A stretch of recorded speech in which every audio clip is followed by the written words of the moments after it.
اہتمام ہوتا تھا۔ منشا خداوندی جو ہوتا تھا وہی حضرت عمر رضی اللہ تعالیٰ عنہ کا منشا ہوتا تھا۔ ایسے کئی مرتبہ ہوا، جس میں سب سے اہم واقعہ غزوہ بدر میں ہوا۔ بدر میں جنگ بدر جو ہوئی، اس میں مکے کے 70 سردار مارے گئے تھے اور 70 گرفتار ہو گئے تھے۔ تو جو گرفتار ہوئے تھے وہ بہت بڑے بڑے لوگ تھے۔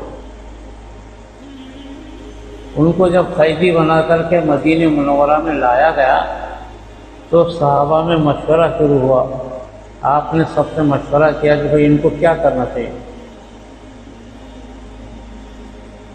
آیا ان کو چھوڑ دینا یا ان کو قید رکھنا یا ان کو قتل کر دینا، کیا مشورہ؟ حضور صلی اللہ علیہ وسلم مسجد نبوی میں تشریف فرما، تمام صحابہ بیٹھے ہوئے اور قیدی 70 قیدی گرفتار پکڑے ہوئے کھڑے ہوئے۔ ایک بہت بڑا ماحول پیدا ہوا کہ کیا کرنا چاہیے ان سے۔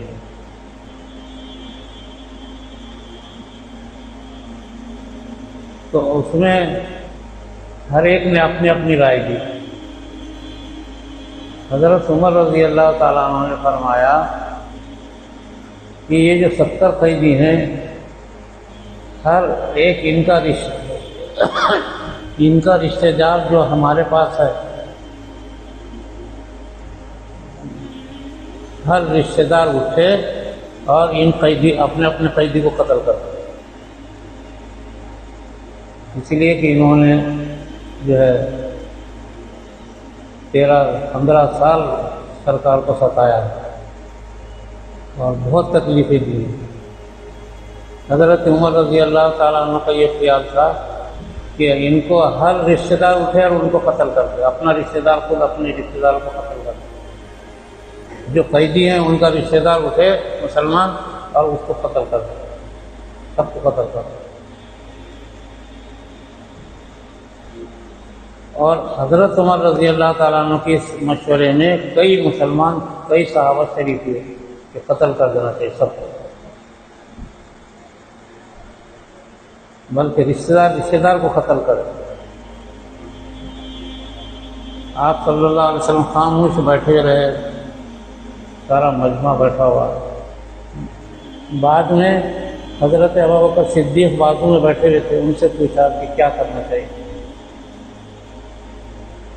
تو حضرت ابوبکر صدیق رضی اللہ تعالیٰ عنہ خاموش بیٹھے، اس کے بعد یہ فرمایا کہ یا رسول اللہ صلی اللہ علیہ وسلم، ان سے کچھ مال دے کر کے ان کو چھوڑ دیا جائے، امید ہے کہ ان کی نسل ایمان لائے۔ یہ کہا، سارا مجمع خلاف تھا کہ نہیں، قتل کر دیا۔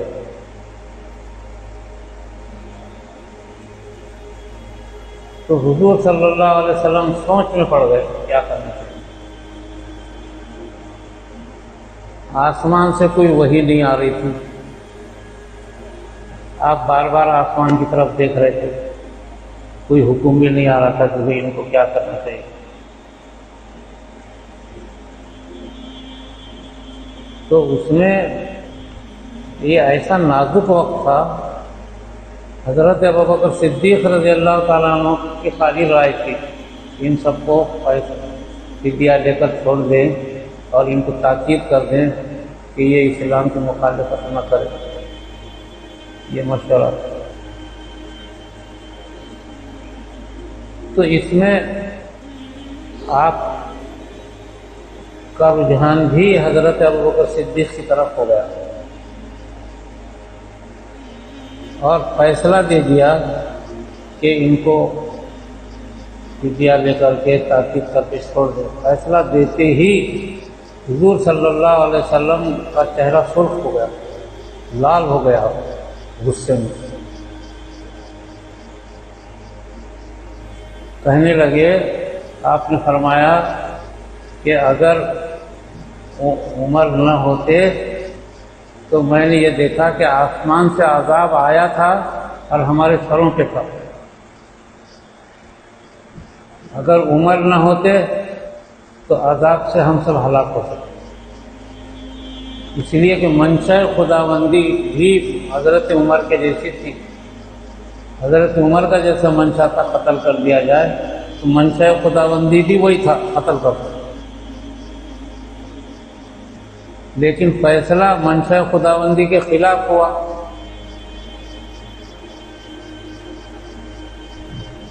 اس وجہ سے آسمان سے عذاب آ گیا سر پہ.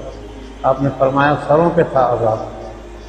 یہ عذاب اگر عمر نہ ہوتے یہاں بیٹھے ہوئے تو عذاب میں ہم سب ہلاک ہو جاتے. یہ آپ کی زندگی کا سب سے خطرناک وقت تھا کہ آپ بھی ہلاک ہو جائے عذاب میں. یہ کیوں ہوا تھا؟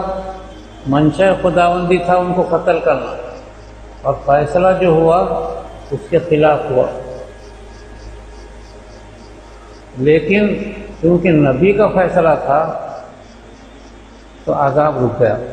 حضرت عمر موجود تھے. حضرت عمر کی رائے کی وجہ سے اللہ کا عذاب رک گیا. یہ کتنی بڑی بات تھی حضرت عمر رضی اللہ تعالیٰ عنہ اور حضرت ابوبکر صدیق کے معاملے میں کہ فیصلہ آپ نے حضرت ابوبکر صدیق کے رائے پہ کیا، لیکن اللہ کا فیصلہ حضرت عمر کے فیصلے کے مطابق تھا. یہ دونوں میں ٹکراؤ ہو گیا. تو کئی مرتبہ ایسا ہوا کہ جو منشا حضرت عمر کا رہتا تھا وہی منشا اللہ کا بھی رہتا تھا. جو بات حضرت عمر رضی اللہ تعالیٰ عنہ فرماتے تھے وہی بات قرآن کریم میں آیت بن کے اتری. ایسی 11 آیتیں ہیں قرآن کریم میں کہ جو حضرت عمر نے فرمایا وہی قرآن کی آیت ہے.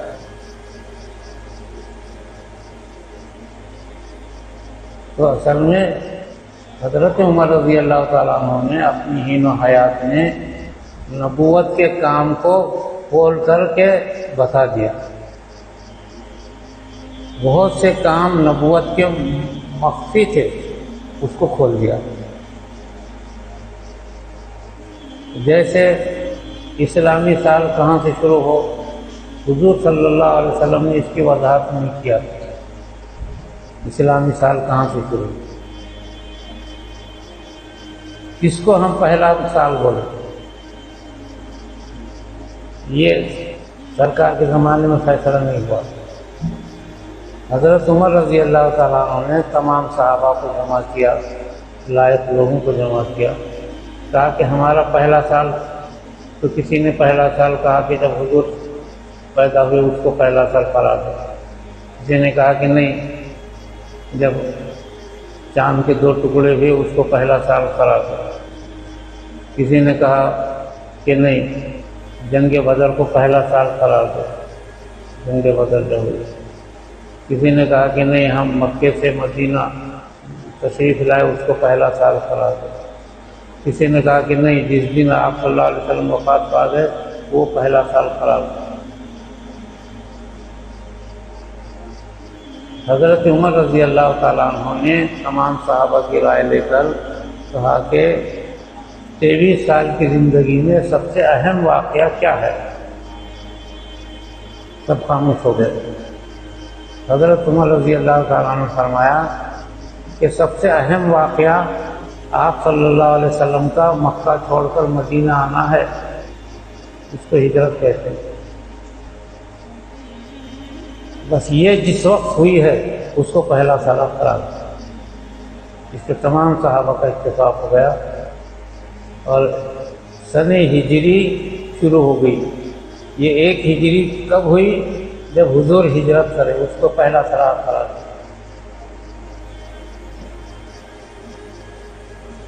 تو آپ محرم کے سفر، محرم میں آپ مکے سے نکلنے کی تیاری کر رہے تھے اور ربیع الاول میں مکے سے نکلے اور 12 ربیع الاول کو مدینہ تشریف لائے. تو جس وقت لائے وہ سن ہجری 1 قرار دیا. وہ سن ہجری 1 ہے. تو جس وقت آپ دنیا سے تشریف لے گئے تھے اس وقت سن 10 ہجری تھی، 10 ہجری۔ حضرت ابوبکر صدیق رضی اللہ تعالیٰ عنہ خلیفہ ہوئے تو 11-12 ہجری، حضرت عمر جب خلیفہ ہوئے تو 13 ہجری سے 23-24 ہجری تک، تو سن ہجری وہاں سے ہمارا پہلا سال شروع ہے۔ اور قیامت تک لوگوں کو یہ معلوم رہنا کہ دین کی خاطر ہجرت کرنا پڑتا ہے، اس وجہ سے حضرت عمر رضی اللہ تعالیٰ عنہ نے طے کیا۔ ایسے بہت سارے کام، ایسی تراویح کی نماز حضرت عمر حضور صلی اللہ علیہ وسلم کے زمانے میں رمضان میں جو تراویح ادا کی جاتی تھی، الگ الگ لوگ نماز پڑھتے تھے تراویح، کوئی 10 پڑھتا تھا، کوئی 20 پڑھتا تھا، کوئی 30 پڑھتا تھا، کوئی 40 رکعت پڑھتے تھے صحابہ تراویح کی نماز۔ یہ معاملہ بھی پوشیدہ تھا۔ حضور کے زمانے میں صرف 8 رکعت نماز سال بھر پڑھی جاتی تھی، اس کو قیام اللیل کہتے ہیں، وہ ابھی بھی ہوتی، ہمیشہ ہوتی ہے۔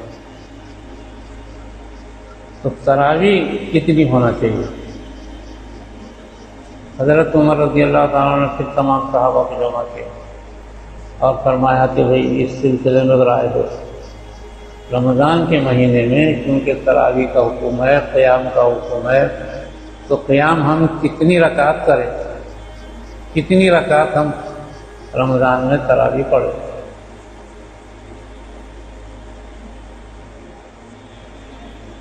تو صحابہ نے اس میں بھی رائے دیا۔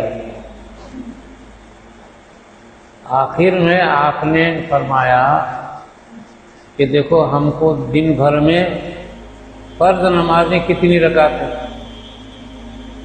دن بھر میں فرض نمازیں جو 5 پڑھی ہے، 5 وقت کی نماز فرض ہے، اس میں کتنی رکعت ہے؟ فجر کی 2 رکعت نماز فرض، ظہر کی 4 رکعت فرض، 2 اور 4 6 ہو گئے، عصر کی 4 رکعت فرض، 6 اور 4 کتنے ہو گئے؟ 10 ہو گئے۔ اس کے بعد مغرب کی 3 رکعت، کتنے ہو گئے؟ 13۔ اس کے بعد عشاء کی 4 رکعت، 13 اور 4 17۔ اور واجب جو ہے فرض کے جگہ پر ہے، واجب الوتر کے کتنے ہوتے ہیں؟ 3، 17 اور 3 20 رکعت فرض پڑھتے ہیں۔ حضرت عمر رضی اللہ تعالیٰ نے فیصلہ دیا لہذا ہم 20 رکعت تراویح ادا کریں۔ سارے صحابہ خوش ہو گئے، تمام ائمہ، محدثین، مفسرین، اولیاء اللہ جن کو اللہ سے تعلق تھا، سب نے اس کو قبول کیا۔ چنانچہ 20 رکعت تراویح کا فیصلہ یہ شریعت کا فیصلہ ہے، تمام صحابہ نے اس پہ دستخط کر دیے، اس وجہ سے وہ شریعت بن گئی 20 رکعت تراویح رمضان میں۔ اس میں کوئی 2 چیز نہیں، تمام ائمہ، سارے محدثین، مفسرین سب یہ اسی چیز کا قائل ہیں۔ 8 رکعت، 12 رکعت، 10 رکعت کہیں بھی تراویح نہیں ہے۔ ہاں قیام اللیل، یعنی رات میں جو قیام اللیل آپ پڑھتے تھے تو سال بھر پڑھتے تھے، آج بھی سال بھر پڑھی جا سکتی ہے۔ 8 رکعت قیام اللیل، تہجد جس کو کہتے ہیں، 8 رکعت، 12 رکعت، کم سے کم 2 رکعت ہے وہ، زیادہ سے زیادہ 12 رکعت، اس کو قیام اللیل الگ سے کہتے ہیں۔ لیکن تراویح 20 رکعت نہیں، یہ حضرت عمر رضی اللہ تعالیٰ عنہ کا فیصلہ ہے۔ ایسے کئی مخفی چیزیں شریعت کی حضرت عمر رضی اللہ تعالیٰ عنہ نے اس کو پورا کیا، اور سب سے بڑا کام کیا کیا انہوں نے کہ فارس اور کسریٰ کو 10 سال کے عرصے میں شکست دے دی۔ نہ صرف شکست دی بلکہ ان کی حکومتیں ختم ہو گئی، بلکہ ان کی نسلیں بھی دنیا میں باقی نہیں، فارس اور کسریٰ کی نسلیں بھی ختم ہو گئی۔ لاکھوں کا لشکر تھا کسریٰ کا، اور آدھی دنیا پہ قابض تھے، اور آدھی دنیا پہ ایران قابض تھا جس کو فارس کہتے ہیں، جو بہت دولت تھی وہ ساری دولت مال غنیمت میں مدینے میں آتی گر گئی۔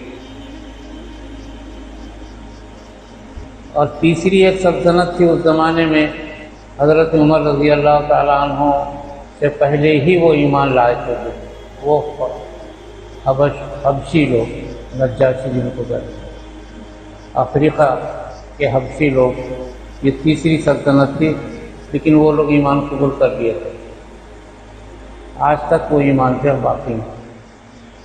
تو حضرت عمر رضی اللہ تعالیٰ عنہ کی دور اندیشی، ان کی تجربہ، ان کی محنت، اللہ تعالیٰ نے اس قدم کا مقام اونچا رکھا ہے کہ 10 سال 12 سال کے اندر انہوں نے دین کو مکمل کر دیا۔